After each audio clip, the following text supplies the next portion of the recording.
Hello, hello, mic check. Uy, nagbabalik si Russell.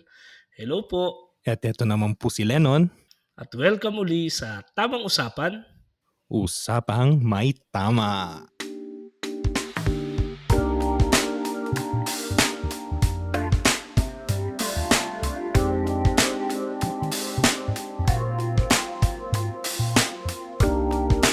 Ayan, Sel. Grabe, Hello. na-miss ka namin. Although narinig ka naman namin nung last episode ng last part. Oo nga eh. Late na akong nakapasok.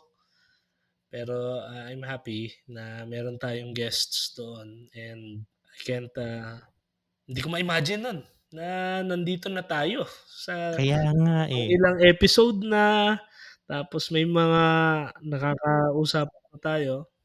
20th episode natin ito. I think, Wow! check ko. 20th plus Imagine, syempre yung mga specials ng Holy Week. Pero 20th to na ano. mantakin mo yun, 20 times na tayo nagbobulahan on air. Di ba? Grabe. And it always feels like parang dati lang din, magkasama lang din na meron tayong mga hugot, meron tayong mga bagong discoveries. Ang kagandahan kasi dati dito sa naging band natin, tayo nila Francis, ni Luke, ni Michael. 'Pag meron tayong natututunang bago sa Philo or sa Theo, napaka-enthusiastic nating i-share yun sa isa't isa. Pero Exactly. Yeah. hindi siya yung bragging na parang, "Oy, mas alam ko 'to, so I am 1 meter closer to God than you, heathens and infidels." Infidels. But rather, it is a certain kind of joy na parang, "Uy, ito yung tinuro sa Old Testament namin and I am more than happy to share it with you." Tapos meron din ikaw, then mare-relate natin sa experiences. Sa tingin ko ako masasabi ko, during my novitiate years, when there were opportunities for us to share a bit of reflections on biblical readings, relating it with our experiences in life. Isa 'yun sa mga ano siguro, masasabi kong nag-train sa akin, yung mga munting experiences natin. And it gives me a little sense of pride. Uy, balik tayo sa pride, Balik tayo, di ba? Pero yun din naman talaga yung ano eh, yung reason of being nitong podcast natin eh. It's a platform for sharing talaga. Hindi lang yung ano eh, hindi lang naman yung personal opinions or yung ideas natin. But Oo. above all yung mga natutunan din natin talaga. Actually, we put premium on what we are learning.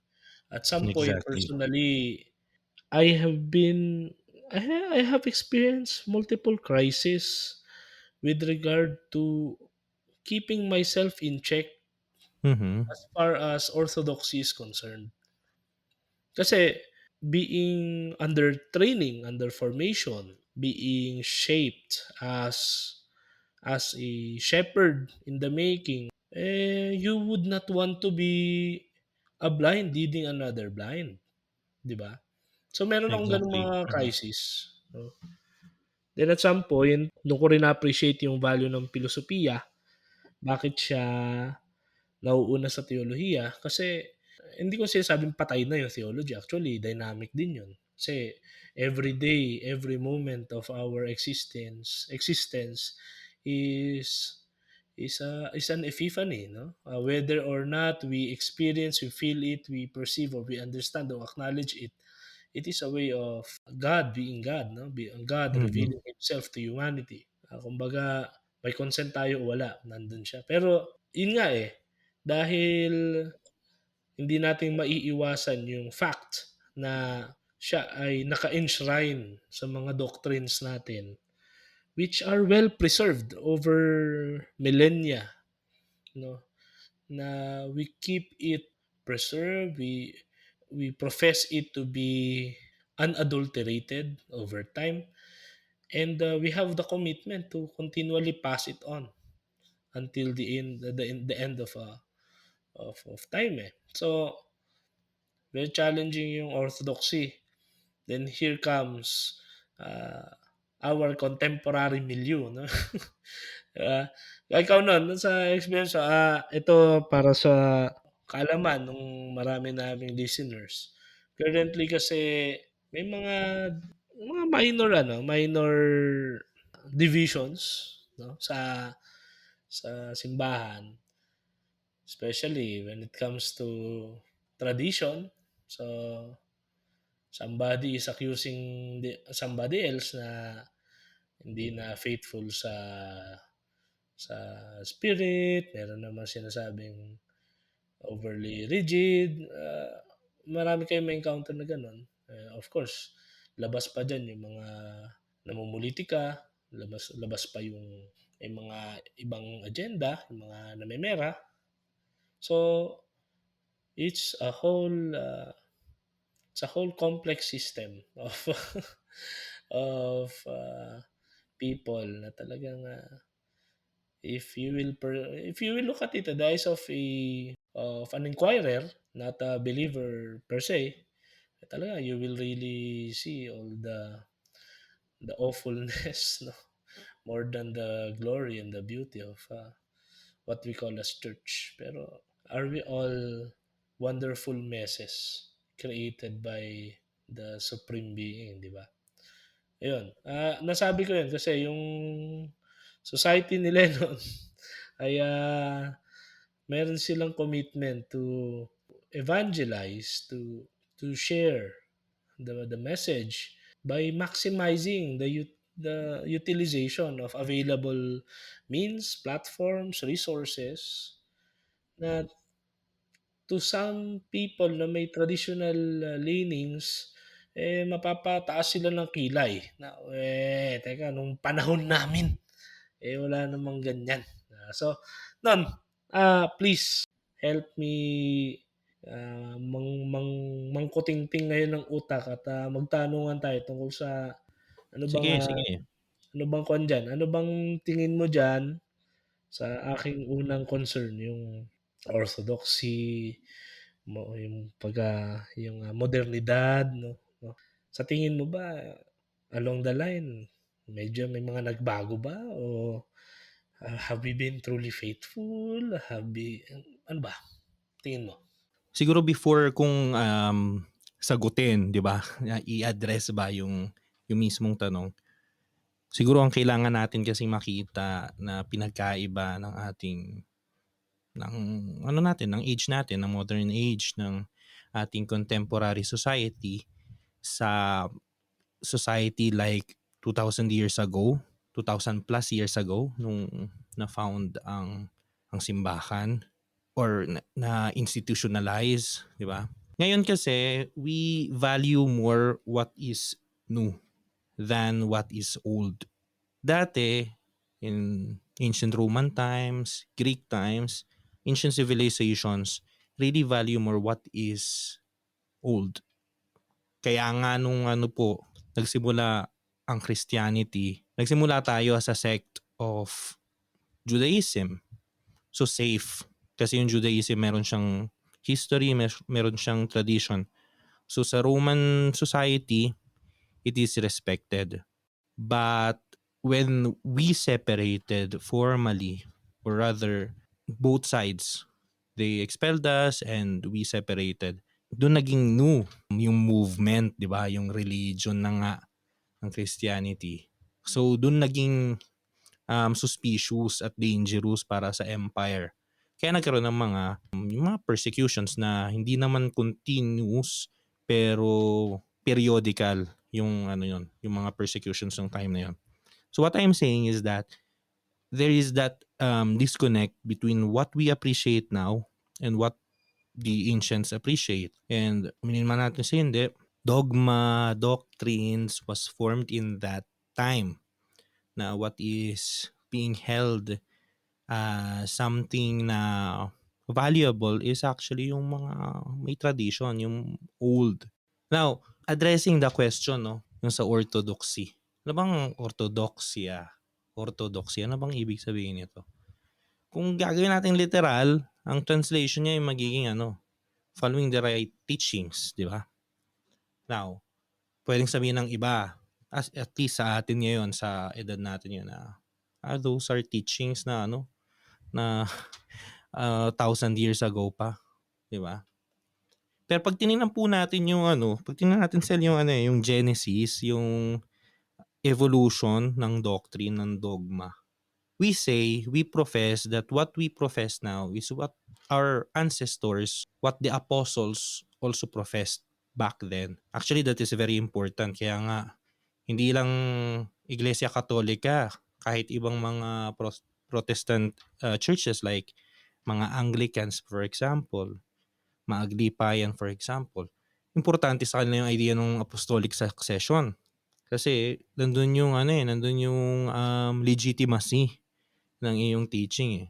But it does not mean na kung ano yung nasa isip noon, kung paano i-conceive noon nila Peter, nila Andrew, yung reality, yung teachings, everything up to the details, ganun pa rin.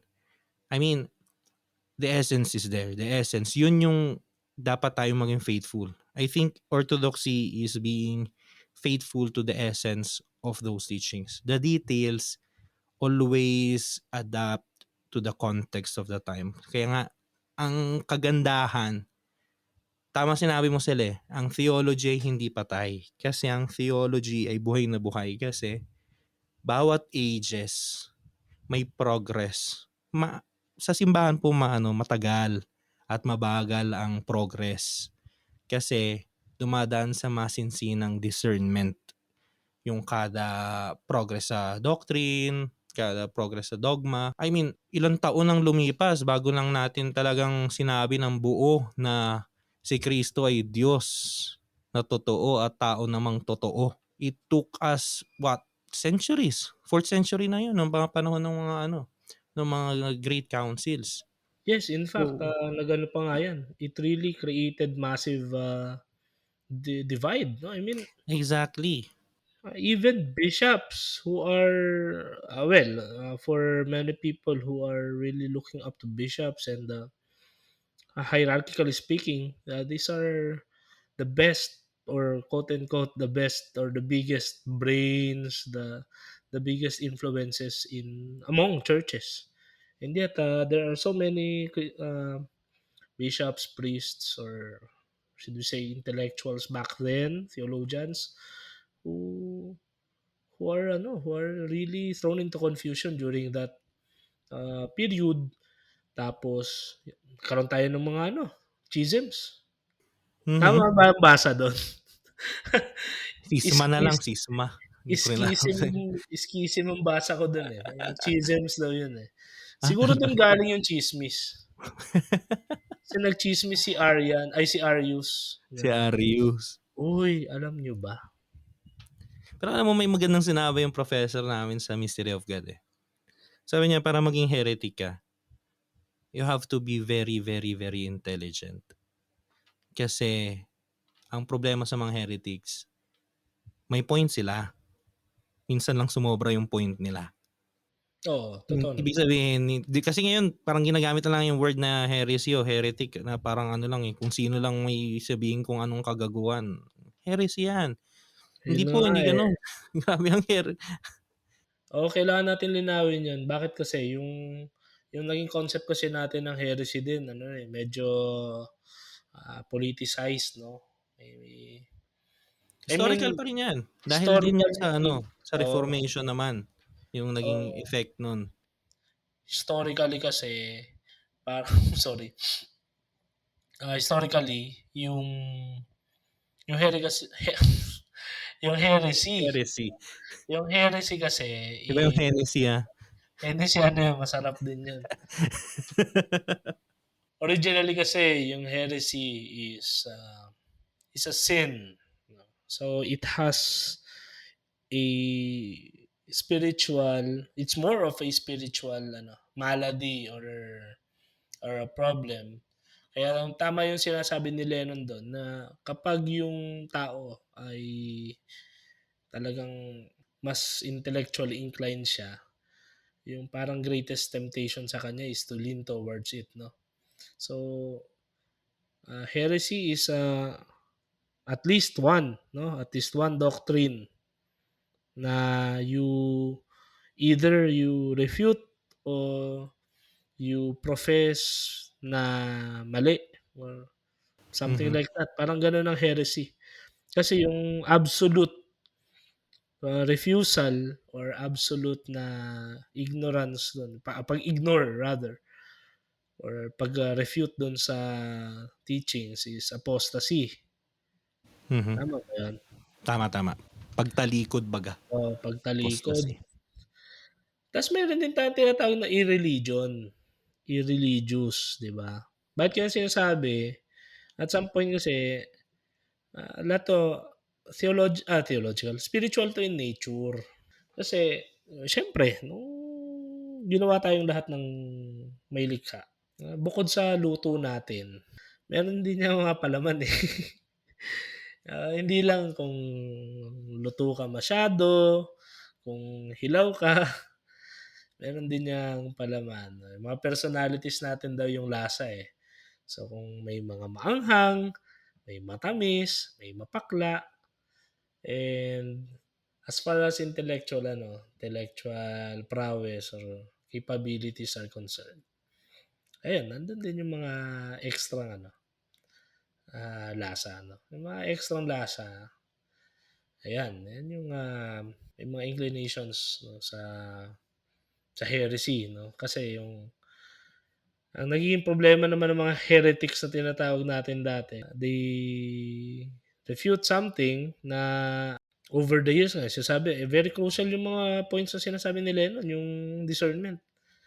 Hindi siya overnight lang na na-realize ng isang Kristiyano tapos prinomote niya by allegedly using his authority. Kasi may mga gano'n pare, may mga na-encounter akong, Arguments.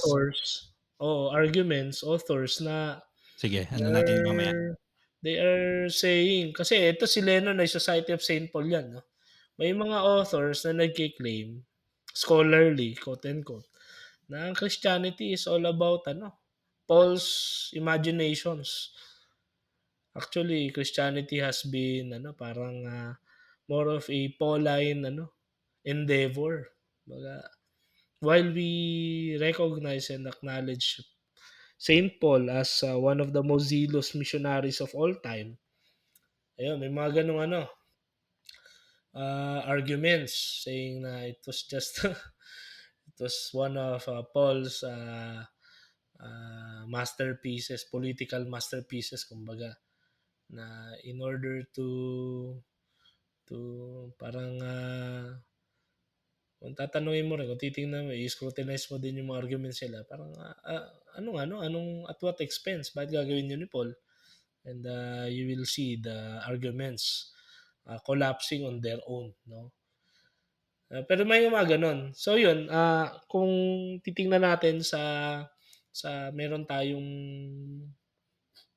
pamantayan, 'no, o panuntunan natin, can be heresy, 'no? Kasi you have denied almost, not only one pero very multiple teachings na yun nga sinasabi natin hindi yan yung inimbento lang, nakatulog, na naginip yung isang monghe tapos bukas prino-claim niya or someone na medyo powerful. Kasi nung kini-claim nila sa niyo nun, sa spiritual founder niyo, na makapangyarihan kasi si Paul kasi Roman citizen siya and, he has various connections. So, probably it's not, that hard to really promote something, parang gano'n, gano'n.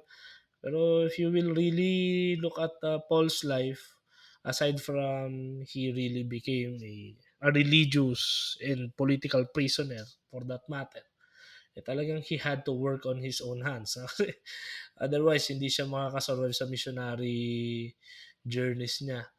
And, ito yung ito yung over the years habang yung simbahan or yung Christianity itself, 'no, let's try to be 'no, to be more objective sa pagtanaw dito.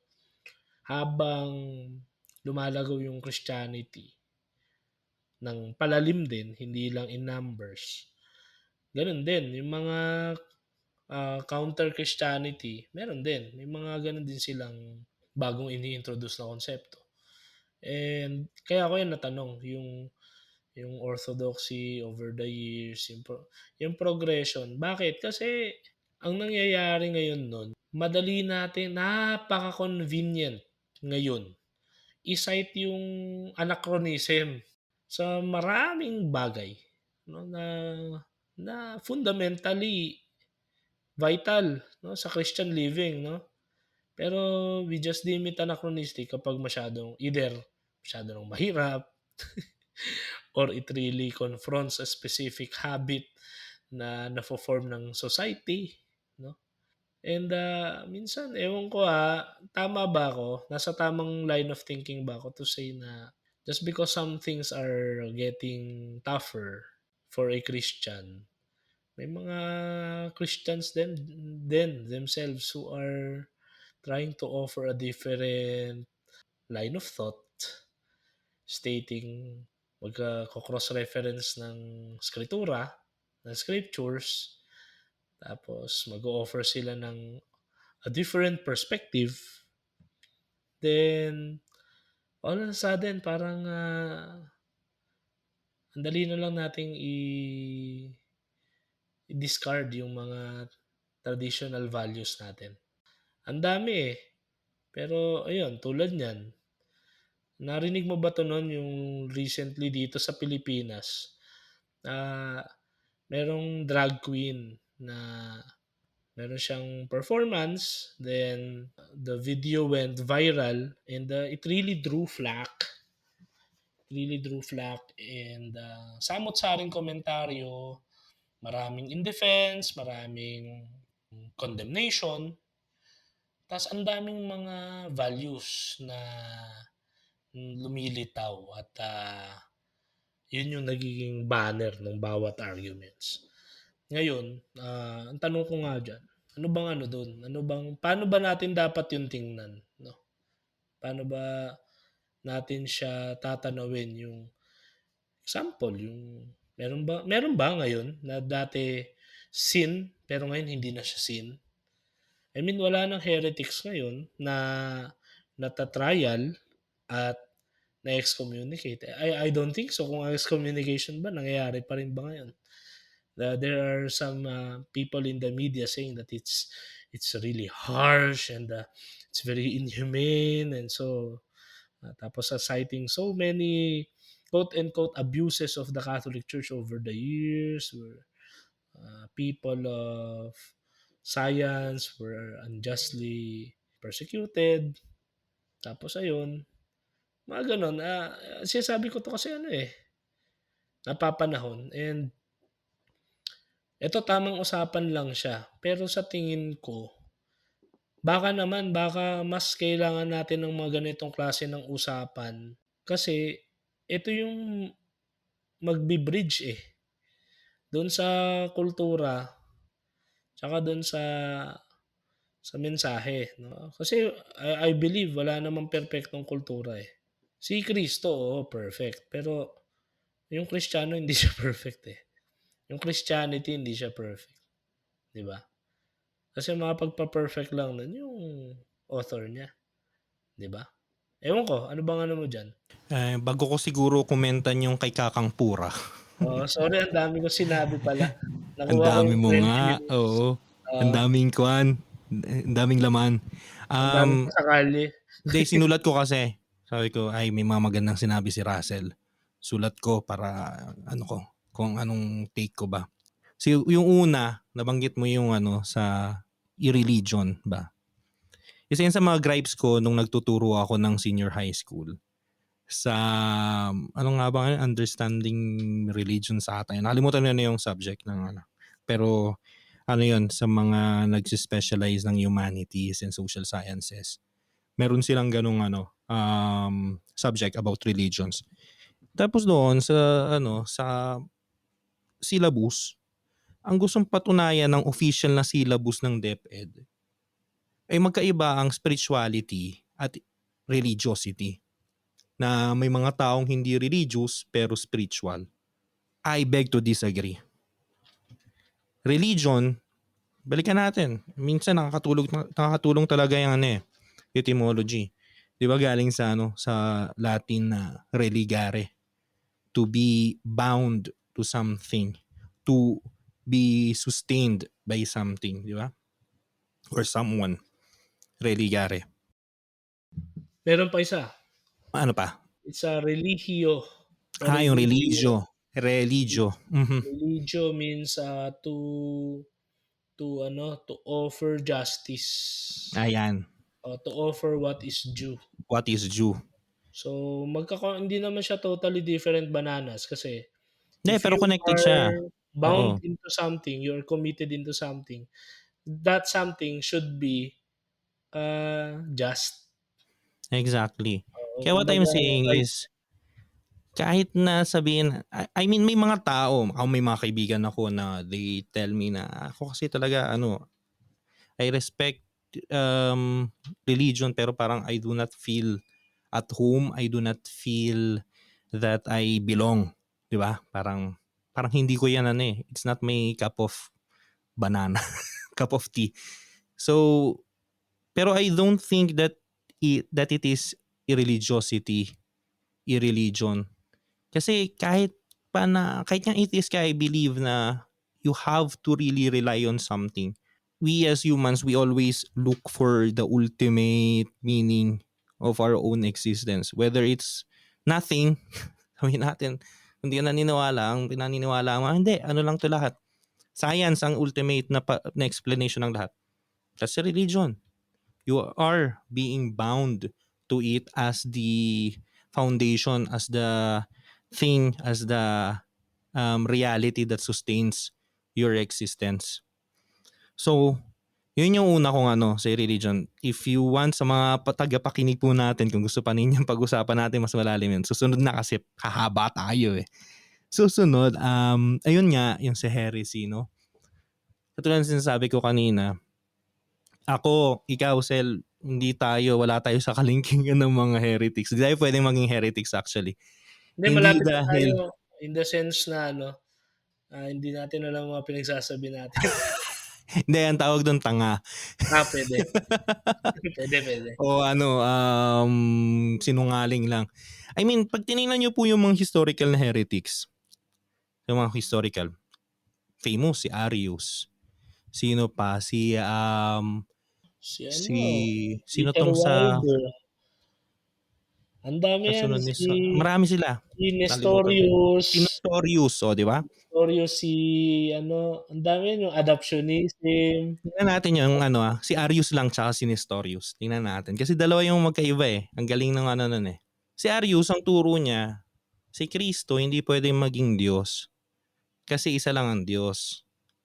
So, ang nangyari lang kay Kristo, after niya raw mabuhay ulit, doon siya naging Diyos. Ginawa siyang Diyos ng Diyos. Di ba? Dahil yung kultura, Greek, mas tama yon, yung may idea nung demigod, nung demiurge. Pero dahil lang ang tradition natin ay Jewish, doon natin na pulidong maigi. So sabi ng Council of Nicaea, hindi. Si Kristo ay Diyos ding totoo. Okay. Galing sa same essence of the Father. Yun yung gumamit sila ng philosophical term, yung Homoousios yun. Homoousios. Na yung homoousios nga lang, problematic din. Constantinople yun. Hindi, yung pangalawa na yun, yung inano na nila. Tawag dito, pinulido na nila. Kasi after nun, after nitong ni Arius, ganun pala. So, Diyos pala. So, anong sabi ng iba? Ang sabi ng iba, kung Diyos pala siya, hindi siya tao. Kasi Diyos lang siya, hindi pwedeng maging hindi na lang maintindihan yung yung idea nung existence ng dalawang nature sa isang being, sa isang person. So yun yung sumunod na na heresy. Kung titingnan natin tong mga heresies na to, hindi dahil hindi dahil malicious lang na gusto lang i-deny yung isang doktrina o gusto lang i-refute. Pinag-iisipan din nila yan. Kasi by their faith din nanggagaling na complete statement Hindi siya. hindi puwede kasi paanong iisa lang yung Diyos tapos may tatlong persona? Paano yun? O paanong iisa lang si Kristo tapos dalawa yung nature niya, human, divine, parang gano'n yung ano. At sa tingin ko So isang requirement is makahimok din siya ng cult. exactly, makakuha ng mga tao. Tignan mo halimbawa si Arius, balik tayo kay Arius. Pinakasikat kasi yan, kasi hanggang ngayon merong mga malalaking mga grupo na sumusunod sa kanyang sa kanyang yapak. Pero si Arius halimbawa, si Arius ay hindi theologian actually. Kaya marami siyang nakuha kasi si Arius ay pastor. Siya ay yung kanyang mga yung kanyang mga heresy, hindi siya nakasulat sa isang malalaking libro ng theology. Yung mga heresy niya mga mga hymn, mga catechesis. Oh, Kaya mas maraming oo. na-attract. Tapos sabi nila, ang isa sa mga criticism sa simbahan, especially after ng Reformation, dahil daw inintroduce daw nung Council of Nicaea yung Greek philosophy dahil dun sa Homoousios sa sa theology, sa doctrine. Actually Hmm, kung titingnan natin, kay Arius yung medyo mas mas okay sa Greek philosophy. Kaya mas maraming tumanggap dun. Kasi mas sakto yun sa Greek philosophy kaysa sa sa kung hindi ako Nicene Creed. nagkakamali parang kung tutuusin outnumbered yung talagang orthodoxy, led by Athanasius. Kumbaga parang on the brink of din sila, Oo, on the brink of decimation. talagang malaking Mawawagam na sila, kasi powerful. hindi siya outnumbered in the sense of majority. Ay may majority yung yung mga kakampi ni Athanasius, yung mga Orthodox, no? Yung Catholics, yun ang term noon para sa Orthodox, yung Catholics. Ang problema kasi yung mga kakampi ni Arius, yun yung mga nasa poder. Oo, may mga Emperador. emperors yun, oo. Kasi Naalala ko makikinabang yung emperor nun Kung si Kristo pala ay tao na naging Diyos, yung emperor din, 'di ba may idea yung mga Roman emperors nung tinatawag na they can na declare themselves God, after ng anong term doon, nalimutan ko na 'yan Kasi yung isa damnatio memoriae kapagka kinalimutan ka na ng sambayanan. Parang theologization, parang gano'n. Anyways, na dami ko ng kung gusto niyo rin pong pag-usapan 'yan, susunod na lang. Haba Yeah, yeah, yeah. Tapos may isa pa, very very interesting Well, na mag-part 2 nabanggit na mo, lang Sel. tayo nito. May part 2 na lang? Pwede, Oo. pwede, Sel. Tuloy-tuloy Sige. natin. Hmm. May isa ka pang ang ganda nung mo, yung meron, especially nung 1900s, I mean, hindi 90s, nung 1900s, maraming mga liberal theologians na they accuse that Christianity is actually a Pauline invention. Yeah. Siguro, refute lang natin kasi una tigit sa lahat, parang kasi si Paul ang may pinakamaraming sulat sa New Testament.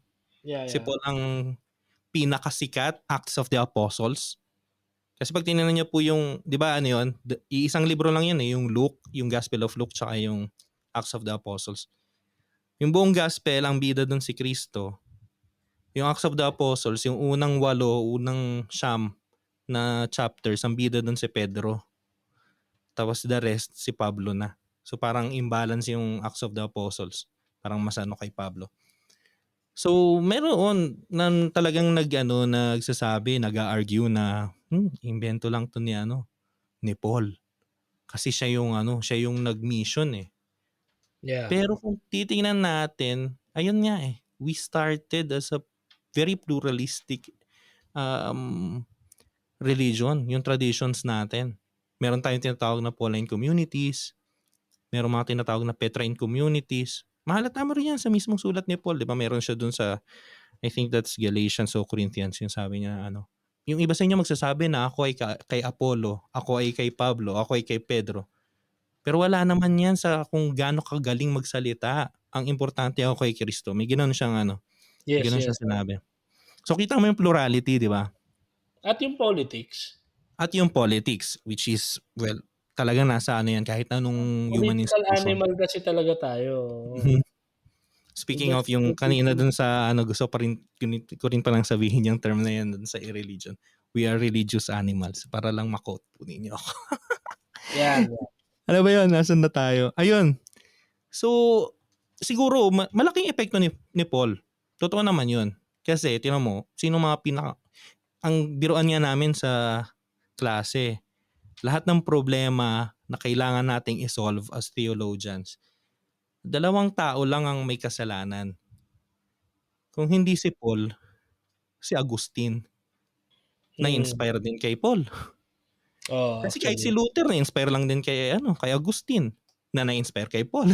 So, makita mo yung effect yung kapag malulupit yung mga nilalang, talagang for better or for worse, meron silang mga effects, no?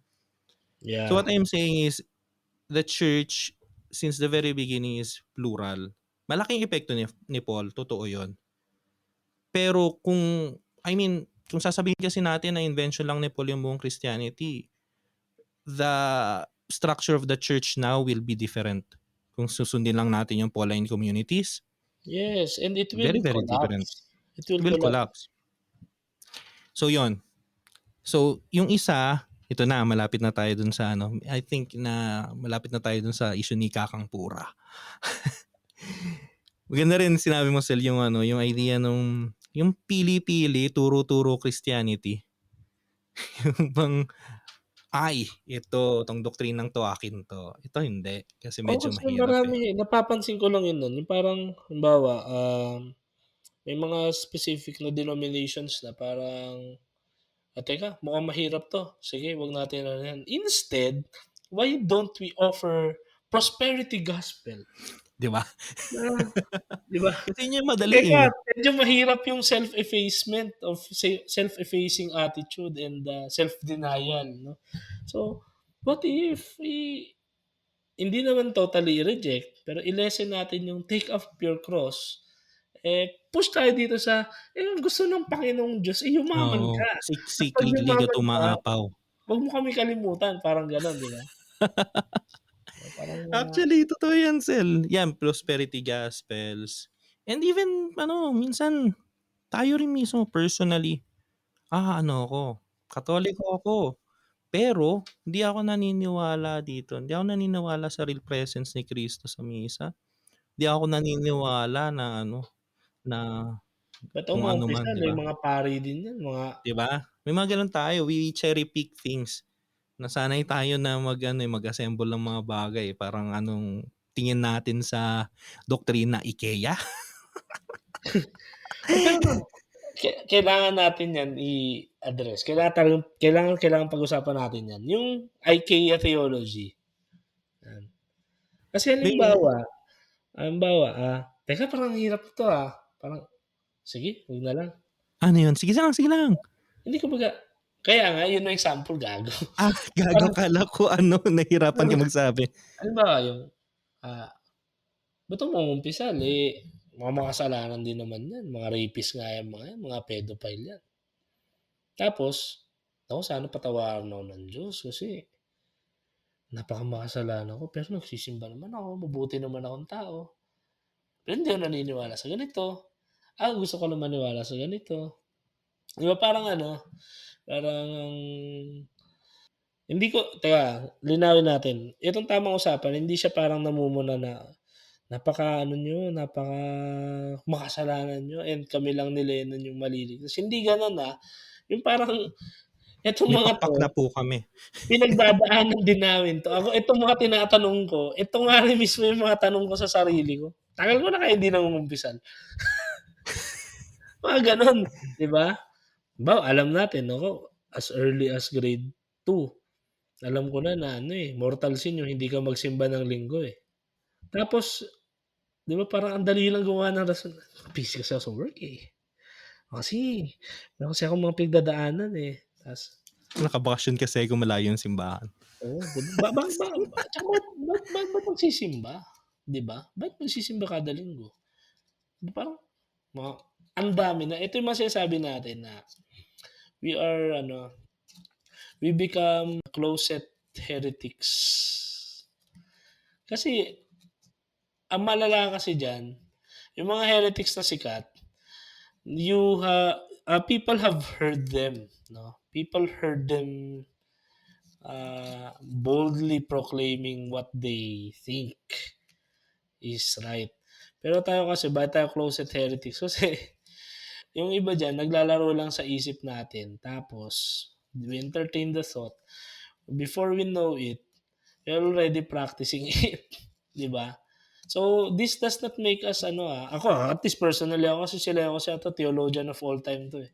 Ako kasi, this does not make me a person any better or, an expert on faith life or Christian living.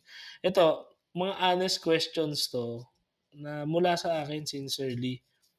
Kasi gusto ko ring malinawa maliwanagan 'no. Gusto ko ring ma-realize na, oo nga 'no, putik medyo sabit pala. Ayan. Yan, sorry in-interrupt na naman kita, sige. Sige lang, sige lang. Pero siguro ano lang, kailangan din nating linawin yung iba kasi yung heresy sa doubt mo lang personally. I mean, you can doubt. Actually, sabi nga, hindi theologian si Levinas, hindi nga siya Kristiyano, pero I really believe dun sa ano niya na doubt is the start of faith. Kasi kung hindi ka muna magdududa, kung walang desire within yourself to really understand, to really um, go beyond, to go deeper sa faith mo. Kung walang duda, walang faith, kumbaga. Kailangan mong may duda eh. Kailangan magsimula doon eh. Pero yun nga, paano mo siya i-act upon? Hayaan mo lang ba yung duda mo? O gagawin mo ng paraan para ma-resolve yung duda mo? Or ipapractice mo at i-share mo at iaano mo sa others? Yun na yung heresy. Kapag inaano mo na sa others na talagang kinampanya mo na hindi. Ganito yan eh. Kasi yung mga hindi ka dapat mga pisahal kasi mga ganyan yan eh. So I think at the end of it, at the root of it all, Sel, ang problema, isa sa pinakamalaking problema ng simbahan talaga yung napabayaan natin yung catechesis. Kaya maraming tao hindi nakakaintindi, hindi nakakaunawa.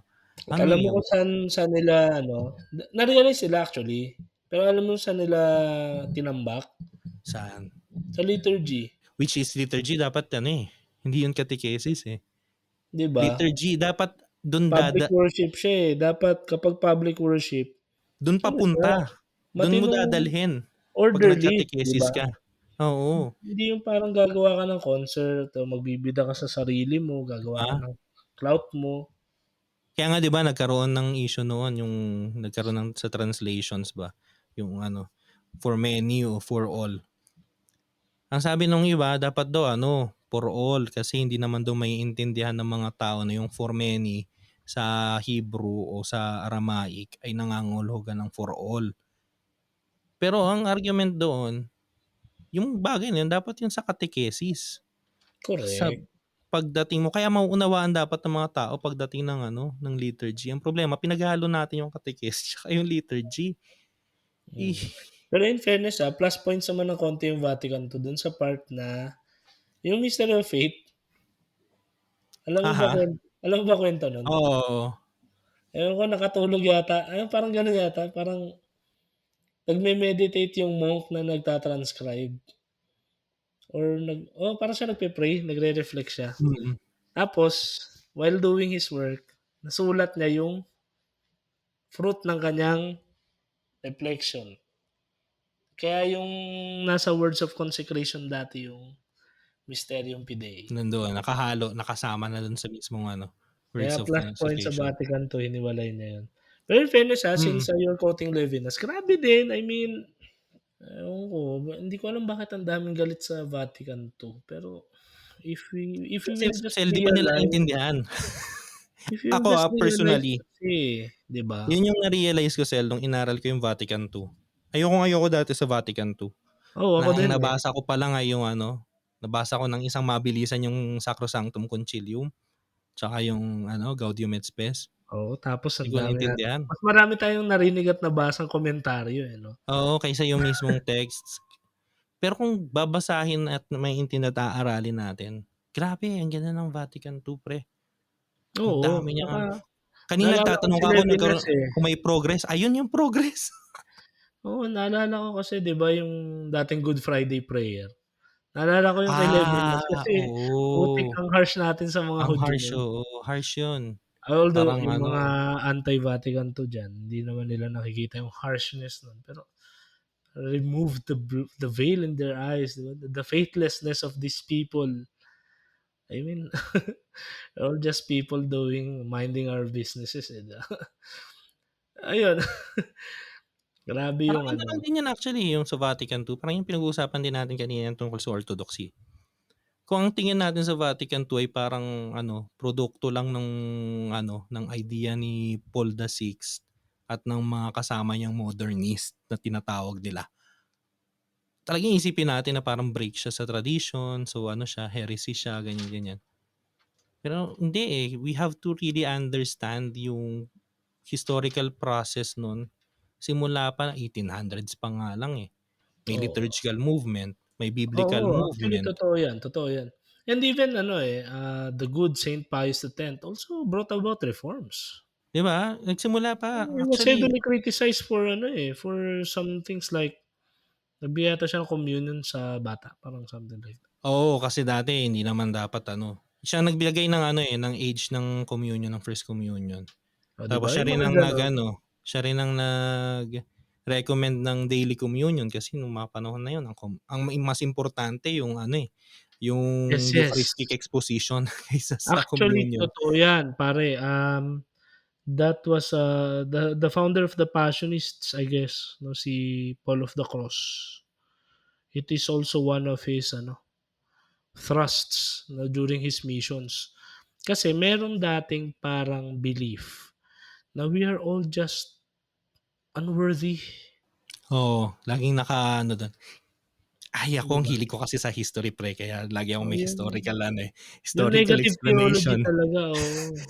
Pero ang explanation kasi niyan pre, after ng French Revolution, ang naging reaction pastorally ng simbahan ay yung tinatawag ng mga ano, yung mga, missions. Hindi na missions ng papunta sa abroad ng mga missionaries, kung hindi yung mga missions ng mga parish priests, Parish yung missions, tawag parish dun. missions. Mga Ang passionista problema ganun mo, yan, eh. ang naging ano nun, ang naging focus nung, ng ano bang English ng predikasyon? Preaching, Preaching. hmm, Ang naging focus ng preaching noon is condemnation of sin, hell, man as a lowly being, sinful, which is paradoxically Lutheran. Kasi pre, pag tinanong mo yung theology natin, ang Catholic theology at ang Lutheran theology. Sa Lutheran theology, nagkasala si Adan at si Eva. Tapos yun na yun. Dumating si Kristo, niligtas sila, pero nananatili pa rin silang makasalanan at sugatan. So, marumi pa rin sila. Kaya ang term ni Luther ay ano eh, simul justus et peccator eh. Justified at the same time sinner. Pero sa atin, sa Catholic theology, nagkasala si Adan sa Eva, bumagsak ang sangkatauhan, dumating si Kristo, niligtas, inangat. Nagkakasala pa rin tayo. Yun yung tinatawag na ano, na shit, concupiscence. ano, concupiscence yan. Minsan nagugulo na ako eh. Nagkakasala pa rin tayo, pero ligtas na. Wala na yung sugat, parang ganun baga. Pero pagdating nung ano, after ng French Revolution, ganun yung naging ano, focus ng ano, ng preaching. Oo, sila Kaya ano yun, eh, sila Paul of the Cross, sila Leonard of Port Maurice, mhm, yung mga ano yan, eh, mga parish ano yan, parish parish missions. missionaries, oo. Anyways, Totoo paano tayo naman din nakarating dun? kasi, ano kasi din yan yung scourge kasi nung revolution really Oo, it really marked them. really ano, really damaged the ano, the dignity of ano din, eh, of man as a being na capable of ano, capable of embracing, the gift of faith kasi ang dami kasi nating pinatay, ang dami namatay kasi nun, 'di ba? Daming Ah, namatay. So, oo, reactionary rin kasi, palaging reactionary.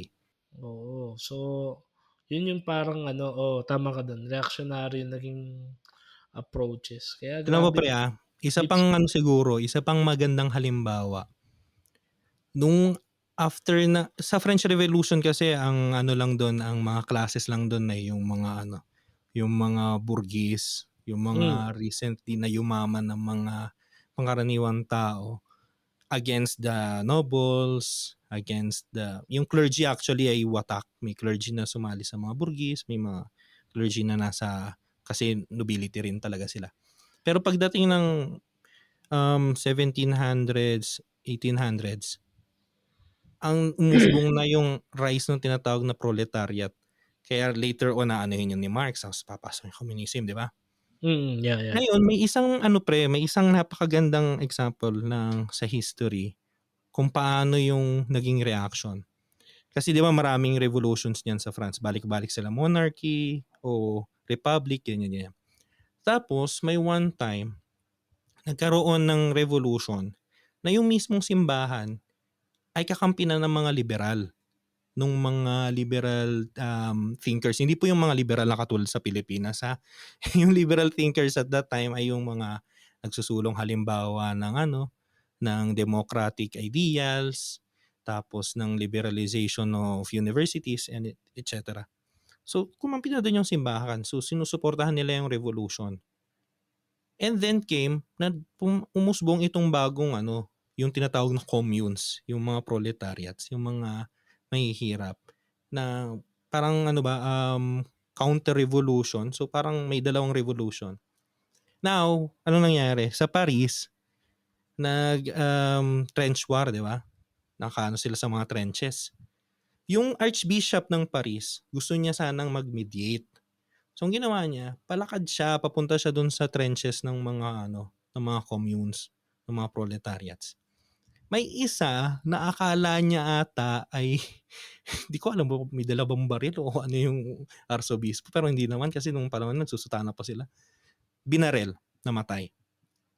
So, ang naging reaction ng buong simbahan ay parang kalaban natin itong mga ito. Yeah, Kaya yeah. you will not see anything na pro dun sa cause ng proletariat hanggang dumating si Leo the 13th nung sinulat niya yung Rerum Novarum. Rerum Novarum, yeah. Social, encyclical. Ganun lagi eh. Kaya ako talagang sinasabi ko para sa mga gustong makaintindi sa pananampalataya, dalawa lang ang maganda ninyong aralin. Aralin ninyo yung catechism at aralin ninyo yung church history. Doon yung magigets. Ang dami mga ganyang magigets doon. Yeah. Ang dami kong pinagsasabi. Ikaw nga muna, sir. Oo, Di ko pa ayos napupunta sa lang. Hindi, Kakampura. maganda. Ang ganda, ang ganda. Dahil yung kay ano naman kasi, kay kapatid na Pura, eh, ano kasi, may mga komento din siya dun na, ah, it's also my way of, tribute sa may kapal, mga gano'n ba.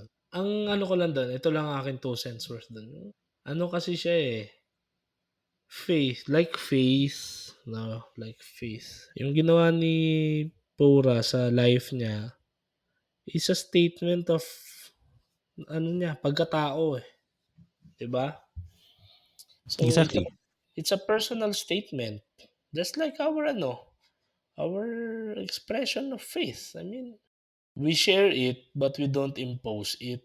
Yung sinasabi nila na well, it's blasphemous, it's, really offensive, it's against religious freedom and, religious tolerance, may mga gano'ng call, eh. Tapos, actually itong, some people might hate me for this.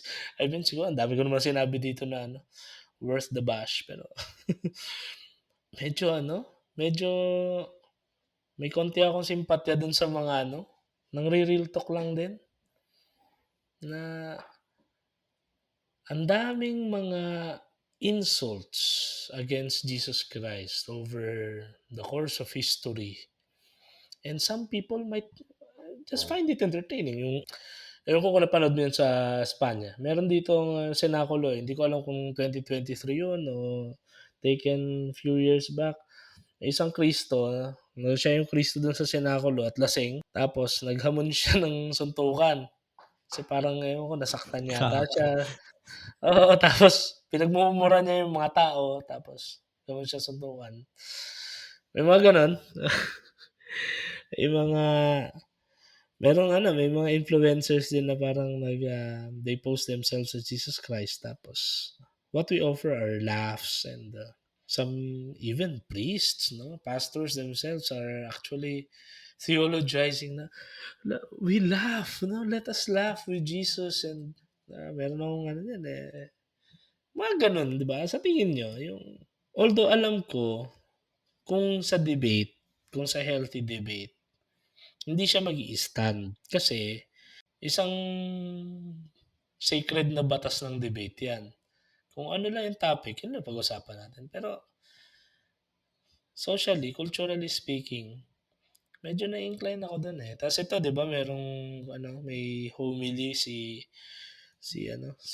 Lingayen Dagupan Archbishop Villegas na na-offend kayo diyan pero dun sa vulgarity and violence, Tinawanan hindi. niyo pa, Tawanan niyo pa, nakipalakpak pa nakatakan niyo kayo. pa. Mga gago ba kayo? Hindi po niya sinabi yun na akin na po yun. Translation. Hindi kasi 'di ba, we will go back into many things back then, yung socio-cultural issues natin. At some point, kung maalala nung ibang listeners natin, although alam kong isang oras na 'tong podcast na 'to, pero kung nandito pa rin kayo, maalala sa usapang pride. For many centuries, many years, we deprived so many people. Marami nga dun, di natin alam ang pangalan. Sa mundong ibabaw, we already deprived them of redemption or even at least the hope for redemption na in a way, that injustice is our responsibility kasi as a collective, we have been so harsh to many people. Here comes certain people, persons, in themselves, trying to make their stand. Tapos we heavily state our displeasure, our disgust or condemnation. As easy as that, parang blasphemous and parang eto, lilinawin ko lang din. May mali ba si Pura doon? Meron. May mali siya doon. Kung hindi man si Pura may mali, yung nag-upload nun mali. Offensive ba siya? Oo. Offensive yun. Hindi ko sinasabing hindi. Ang sinasabi ko lang, yung parang proportionate ba yung reaction natin? Well reflected ba? Doon natin tingnan. Kasi baka herd mentality din ulit. Parang nagiging mobs na naman tayo. Ito binabalanse ko kasi ang totoo naman dyan. Ito, papranking ko kayo. Ito kasi medyo requested kasi itong topic na to sa amin. Ang totoo, wala kasi talaga akong pake. Una kasi buhay niya kasi yun. Buhay niya yun eh. 'Di ba? Whatever he does, she or whatever they do in their lives, pananagutan niya yun. No? Kung siya ay sumasampalataya, pananagutan niya yun sa Panginoon. No? Sa may kapal. Sino ba tayo para husgahan yun? Kung tayo nga, ang dami nating mga nakitang kawalang katarungan na nagbulag-bulagan or kung hindi man aktibo dahil sa ating mga pananahimik at pagbubulag-balagan, tayo ay sumang-ayon dun sa pagpaslang, sa pagpapatahimik, sa pagpapasiwalat ng mga malisyoso at mga maling balita. So, what makes us champions agad ng morality over somebody? Dahil ba minority sila? Dahil ba mga bakla sila? Tao naman din talaga sila eh. Niligtas din naman sila. Although valid din yung itong pinag-aawayan namin nila yan. Actually, para sama kami ng pag-iisip. Pero may point lang din yung part na bakit kasi Kristiyano kailangan tolerant? Parang medyo nakakagago din kasi yung value natin ng tolerance eh. Parang ito, special shout out dun sa aking batchmate and isa sa mga hinahangaan kong tao sa buhay ko. Idolo ko to, si Joshua. 'no. Ang thesis ni Joshua nung college kami sa Our Lady of Lourdes Seminary is yung role ng mga Pransiskano sa buhay ni Rizal. Bakit daw Franciscans yung ginamit ni Rizal, Oo nga. 'no? Babalik tayo sa usapang politika. Ito kasi sila yung ano, adik sa history 'to, eh. Dominicans naman ang mga ano, may kaso sa kanya. At Agustinians, 'di ba? Pero yun yung ano, yun yung dahilan. Sila yung mga nasa poder. Tapos ito nga daw, kuwento ni ano, sino yung ano, yung hindi Pilipino na parang akala natin bayani din? Hindi Pilipino ang akala natin bayani rin, Blumentritt. Blumentritt, nadali mo. Si Blumentritt kasama niya sa bapor sa Hong Kong. Oo, Si Rizal ay may relic nung thorn bush ni kung Saint saan Francis. oo, ni San Francisco. Oh. Kasi may mga tropa siyang Franciscans, dun niya nakilala sa bapor. Ta's nagtanong siya. Accordingly, sa account ni Blumentritt, Sir Ambet, alam ko pong hindi niyo naman 'to papakinggan, pero kung sakali lang po, Kung please help makarating po sa inyo, sir. please help us validate sa Professor Professor Xiao Chua, sir, yung mga si Doctor Ubaldo, yung yung idolo ko rin na professor namin sa Claret. Pati na rin yung punyeta kong teacher sa ano, sa PUP ng history na binigyan kami ng 2 lahat. Nag-exam kami prep, 2 lahat, punyeta. Opo, tulungan niyo po kaming ano, i-validate 'yun. Pero 'yun nga, ito daw si Rizal ay may mga naging katropa na Franciscans dun sa bapor. Sabi niya dun sa mga Franciscans or sa Franciscan, hindi ko alam kung marami sila, pero alam ko marami kasi sabi daw. Ito kasi galing kay Joshua sa defense niya ng thesis niya. Na-amaze si Rizal kasi lagi silang magkakasama. So, yung community life ng Franciscans. Nagkaroon ng opportunity si Rizal, tinanong niya daw yung isa sa mga Franciscans dun sa Bapor, bakit ang mga pare namin kurakot at mapanakit at parang hindi sila pare? Mapolitika, tapos mapanlait, etc. bla bla bla. Ang sabi ng Franciscan ay pag ganun, hindi sila pare.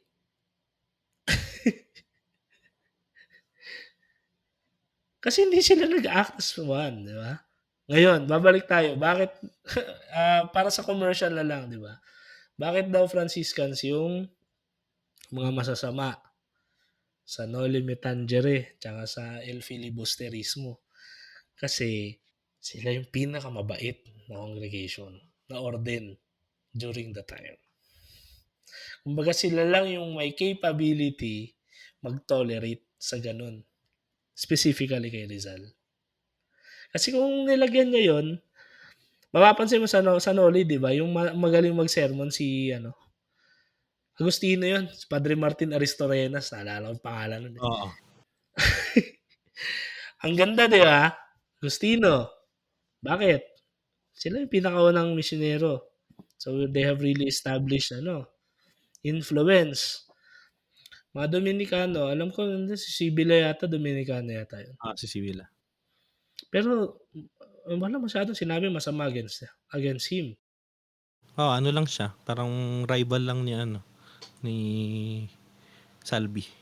Kasi nasa poder sila. Pag nilagay ni Rizal yung mga tarantado doon na mga orden, patay siya instantly. Ang naging according sa kasaysayan daw, yung pag-take ng mga Franciscans doon is the very same na tinake nila yung Philippine Revolution.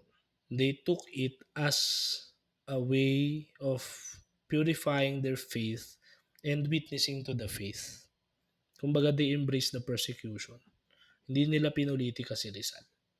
Yun ang sinasabi. Nung akda nung aking iniidolo na si Brother Joshua. Bakit kasi, bakit napaka lalim ng ating appreciation at valuation sa tolerance? Gusto ko rin yang makita. Ang daming mga reliyon, ang dami kasi parang lagi lang nating, yun nga, mahilig din tayo mag-cherry pick. Yung parang Bakit? Napakalupit ng mga Kristiyano dati, yung mga crusades, yung mga witch hunt, mga ganyan, et cetera, bla, bla, bla, bla, bla.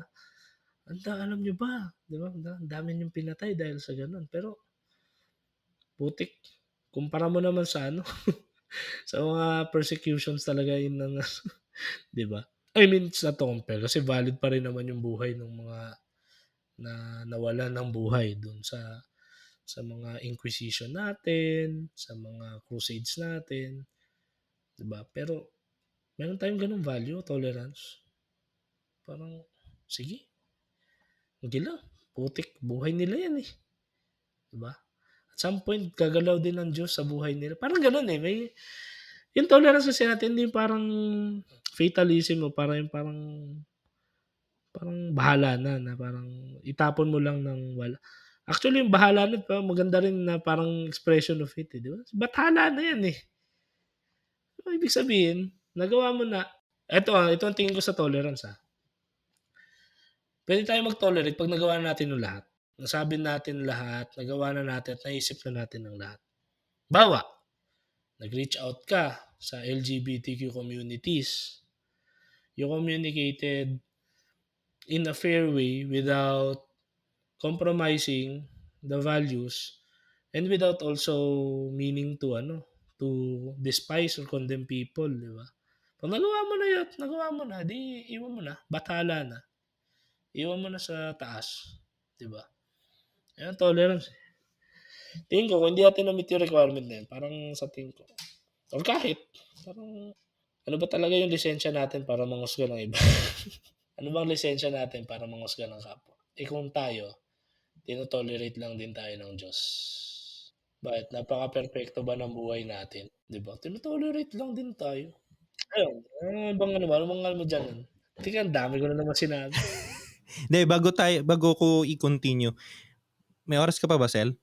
Oo, Gusto mo ano, ikat natin 'to ngayon kasi ano na, 1 hour na siya, 1 hour 11 minutes. So part sige, 1. oo. So sa mga nakikinig po, next week niyo na mapapakinggan yung part 2 pero kami dire-diretso kami ngayong hapon. Yes, So, ngayong pero gabi. siguro para meron kayong aabangan, yung ito na yung sagot ko, yung sa una na part na sinabi ni Russell, yung kay Kakang Pura. 'Yan. So, na-enjoy mo ba ang episode na 'to? 'Yan. Para sa akin po ay hindi yun blasphemy, pero ang kaso niya ay decency. So, explain ko yun. Sa amin mamaya, continuation nito. Sa inyo baka next week o kung later nyo to papakinggan kasunod na episode. Ano? So ayun po, maraming salamat sa inyong pananatili at pagsubaybay at suporta sa amin ni Nag-tolerate sa Russell. amin.